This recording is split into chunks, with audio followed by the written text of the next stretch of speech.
Magandang araw po sa ating lahat. Pagpalain tayo ng Diyos. Kabilis po ng panahon na tayo ay nasa bungad na ng mga mahal na araw o Semana Santa, Holy Week. No? Napakagandang pagnilayan ngayon ang halimbawa ng ating Panginoon Jesucristo na sa kabalintunaan ng mga pangyayari ngayong araw na ito ay tinatanghal siya papasok sa Jerusalem, at pagkatapos sa ilang araw siya rin ay ng mga tao, siya rin ay pagsasabihan pero ng ibang mga salitang masasakit. Ipako siya sa krus. At dito nais nating bigyan ng diin yung tinatawag nating pagpapakababa ng ating Panginoong Jesus, na sa kabila ng katotohanan siya ay tunay na Diyos, hindi niya po ipinangalandakan na siya ay Diyos. Ito po ay halaw doon sa ikalawang pagbasa na mula sa sulat ni San Pablo sa mga taga Filipos. No?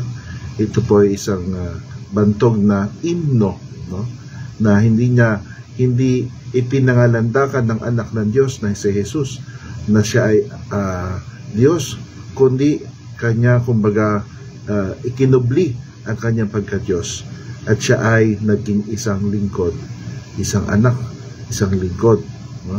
At siya ay natuto dito sa lupa sa pagsasagawa ng kanyang pagpapakasakit.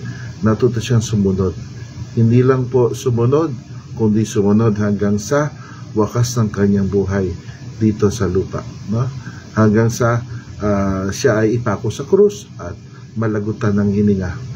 Napakalalim na mga salita, no? Alam natin na bilang Diyos, ang Diyos hindi kailanman mamatay bilang Diyos, pero sa isang mahiwagang paraan at talagang sa lalim ng pag-ibig ng Diyos, ang Diyos na nagkataong tao ay dumanas ng kamatayan sa krus, no? At dahil dito siya ay iniluklok ng Panginoon, ng kanyang Ama, no? Ngayon, ang tanong sa atin ay, lagi-lagi naman natin itong ipinagdiriwang ang mga mahal na araw. Ano po ang magiging iba sa taong ito? At ito po ay nakasalalay sa atin kung tayo ay papupukaw sa pasyon ng ating Panginoon. Marahil meron sa inyo na marunong magpasyon, no? Ano po ba ibig sabihin ng pasyon? Ito po ay pagpapakasakit.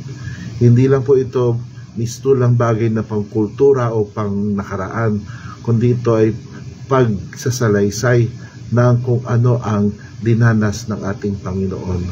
Magandang pagnilayan, ano nga ba yung mga maliliit at malalaking mga discomforts na aking natitiis sa aking maghapon, no? May mga tao na laging gusto alwan ng buhay, laging gusto layaw, ayaw masaktan, ayaw sumunod kay Jesus sa krus.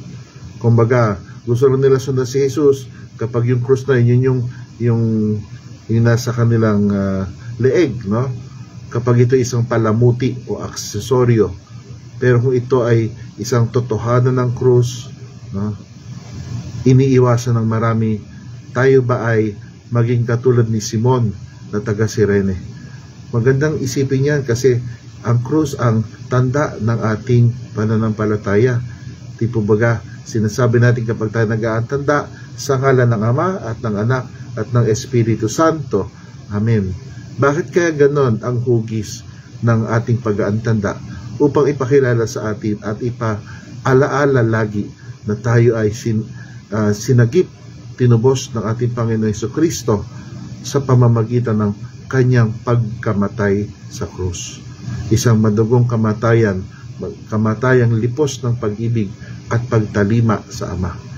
Ano nga ba ang mga pagkakataong ako ay tumatalima sa aking Panginoon Diyos, sa ating Panginoon Diyos? At syempre, andyan yung paalala sa ating lahat, no? Lalo na sa mga, andyan pa ang mga magulang na sundin ang magulang, no? Igalang ang ama at ina. At ito din ang nasa kaibuturan ng ipinakita sa ating pagsunod ni Jesus sa Ama, na sana ang pagsunod ay makatulong sa atin upang lalong mapalapit kay Jesus, sapagkat nasa pagsunod ang ating pag-asa, nasa pagsunod ang ating pag-ibig. Tutal, lalo na ngayon, taon ng Hubileo, no? Taon ng pag-asa, na sana tayo ay umasa habang tayo ay sumusunod, tumatalima sa kalooban ng Diyos. At napakaganda kung sa bawat araw, alam natin ang kalooban ng Diyos tayo mapasa Kanya, pero ito ay isinasa konkreto sa bawat araw. Nawa, kung meron man tayong kinakailangang danasin ng mga discomfort sa buhay, kahit man lang ito ay sa klima o kung ano man, ating batahin katulad ng pagbabata ng ating Panginoong Hesus. Lipos ng pag-ibig, pagpalain tayo ng Diyos. Amen.